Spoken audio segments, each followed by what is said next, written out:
Hello. ഇന്ന് ഞാനേ സംസാരിക്കുന്നത് സിനിമയിലെ സെക്ഷൽ വയലൻസിനെ കുറിച്ചാണ്. ഈ അടുത്തൊരു സിനിമ കണ്ടു, ഓഫീസർ ഓൺ ഡ്യൂട്ടി എന്ന് പറഞ്ഞിട്ട്. എനിക്ക് ആ സിനിമ മൊത്തത്തിൽ ഭയങ്കര പ്രശ്നമായി പോയി. നല്ല സിനിമയാണെന്ന് എല്ലാവരും പറയുകയും ഒരുപാട് കളക്ഷനൊക്കെ നേടിയ സിനിമയാണ്. ആ പോയിന്റ് അവർ പറയുന്ന കുറേ കാര്യങ്ങളൊക്കെ ശരിയായിരിക്കും, പക്ഷെ എനിക്ക് സെക്ഷൽ വയലൻസ് ഒട്ടും പറ്റത്തില്ല. സിനിമയിൽ അങ്ങനെയുള്ള സിനിമകൾ കാണാൻ ഞാൻ ആഗ്രഹിക്കുന്നേ ഇല്ല. ഇതെൻ്റെ പേഴ്സണൽ ചോയ്സ് ആണ്. അപ്പോൾ ഇതുപോലുള്ള ആളുകൾ ആരെങ്കിലും ഉണ്ടെങ്കിൽ കമൻറ്റ് ചെയ്യുക. സെക്ഷൽ വയലൻസ് ഒരു വിൽപ്പനച്ചരക്കാക്കാൻ പറ്റുന്ന ഒരു കാര്യമാണെന്ന് എനിക്ക് തോന്നുന്നില്ല. മേ ബി അത് പറയുന്ന അല്ലെങ്കിൽ അത് ഓക്കെ ആണെന്ന് പറയുന്ന ആൾക്കാർ വിചാരിക്കുന്നത് ഒരു മനുഷ്യന് കിട്ടാവുന്ന ഏറ്റവും വലിയ ശിക്ഷ എന്ന് പറയുന്നത് മരണമാണെന്ന് വിചാരിക്കുന്ന ആൾക്കാരായിരിക്കും, അല്ലെങ്കിൽ മരണത്തെ ഭയമുള്ള ആളുകളായിരിക്കും.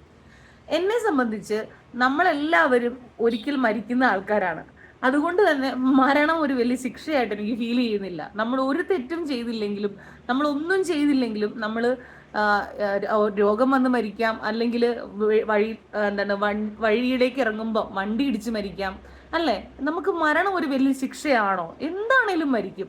അപ്പൊ നമ്മൾ ഒരു പെൺകുട്ടിയെ റേപ്പ് ചെയ്ത ശേഷം അവരെ കൊല്ലുന്നത് കൊണ്ട് അവർക്ക് ശിക്ഷയാകുമോ? ഒരാൾ അനുഭവിക്കുന്ന മനസ്സിന്റെ വേദന തന്നെയാണ് ഏറ്റവും വലിയ വേദന. ഒരു പെൺകുട്ടിയെ റേപ്പ് ചെയ്യപ്പെട്ടപ്പോൾ അവള് കടന്നുപോയ, എനിക്കൊന്ന് ഇത്തരക്കാർക്ക് ഒരുപക്ഷെ ഈ സിനിമയൊക്കെ പ്രൊമോട്ട് ചെയ്യുന്ന ആളുകൾക്ക്, അല്ലെങ്കിൽ ഇഷ്ടമാണെന്ന് പറയുന്ന ആളുകൾക്ക്, നമ്മുടെ നടി ആക്രമിക്കപ്പെട്ട സംഭവത്തിൽ അവർക്ക് ഒരിക്കലും ആ നടിയോടൊരു സഹതാപം തോന്നുന്നു എനിക്ക് തോന്നണില്ല. കാരണം അവര് വിചാരിക്കുന്നത് എന്താണ്, സെക്ഷുവലി അബ്യൂസ് ചെയ്യുന്നത് വലിയ കാര്യമാണോ എന്ന് വിചാരിക്കുന്ന ആളുകളായിരിക്കും. അവർക്കതൊരു പ്രശ്നമേ അല്ല. പക്ഷെ എനിക്ക് പ്രശ്നമാണ് കേട്ടോ. അതിൽ കൂടുതൽ എന്താണ് ഒരു സ്ത്രീക്ക് സഹിക്കാൻ പറ്റും? എന്താണ് അതിൽ കൂടെ ഒരു സ്ത്രീക്ക് വരാനുള്ളത്? അതിന് പകരമായിട്ട് അവനെ കൊന്നു കഴിഞ്ഞാൽ അത് ശിക്ഷയാവോ? ഇതേ ആളെ കോടതി കൊല്ലാൻ വിധിച്ചില്ലെങ്കിൽ പോലും അയാൾ മരിക്കും, അല്ലേ? അപ്പം മരണമല്ല ശിക്ഷ. ഇപ്പം ഓഫീസർ ഓൺ ഡ്യൂട്ടിയിൽ അവരെ കൊല്ലുന്നുണ്ട്. കൊന്നതുകൊണ്ട് എനിക്കൊരു സമാധാനമായില്ല ആ സിനിമ കഴിഞ്ഞപ്പം. അപ്പോൾ ഇതേപോലെയാണ് കണ്ണൂർ സ്ക്വാഡിലും കണ്ടത്. അപ്പോഴും എനിക്ക് ഒരുപാട് വിഷമം തോന്നി. കാരണം കണ്ണൂർ സ്ക്വാഡിലൊന്നും അങ്ങനെ ഒരു സീൻ്റെ പോലും ആവശ്യമില്ല. കുറച്ച് ഒരു 100 കോടി ക്ലബ്ബിൽ കയറാൻ പറ്റുമെങ്കിൽ 105 കോടി ക്ലബ്ബിൽ കയറാൻ വേണ്ടിയിട്ട് എടുത്ത് സീൻ പോലെ ആയിപ്പോയി.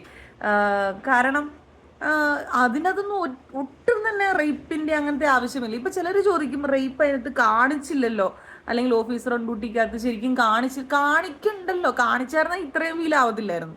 കാണിക്കാണ്ട് നമ്മളായിട്ട്, പ്രത്യേകിച്ച് അവരുടെ ആ ഒരു ബിസിനസ് തന്ത്രങ്ങളൊന്നും ആലോചിച്ച് നോക്കി. നമ്മളെ മീനാക്ഷിനെയാണ് അവരതിനകത്ത് കാസ്റ്റ് ചെയ്തിരിക്കുന്നത്. മലയാളികൾക്ക് ഭയങ്കര ഒരു അഫെക്ഷൻ തോന്നുന്ന കുട്ടിയാണ്. കാരണം ആ കുട്ടീനെ നമ്മൾ കൊച്ചിൽ തൊട്ട് കണ്ടുകൊണ്ടിരിക്കുന്ന ടോപ്പ് സിംഗറിലെ ആങ്കറായിട്ട്. അപ്പം അതിനെ തന്നെ കാസ്റ്റ് ചെയ്ത് അതിനെ പീഡിപ്പിക്കുന്നത് പോലെ കാണിച്ച് അവരുടെ ഒരു ബിസിനസ് മൈൻഡ് ഭയങ്കര മോശമാണ്. ഇത് എൻ്റെ പേഴ്സണൽ ഒപ്പീനിയൻ ആണ് കേട്ടോ. എനിക്ക് സെക്ഷൽ വയലൻസ് സിനിമയിൽ കാണിക്കുന്നതിനോട് എനിക്ക് യോജിപ്പില്ല. എന്താ നിങ്ങളുടെ അഭിപ്രായം?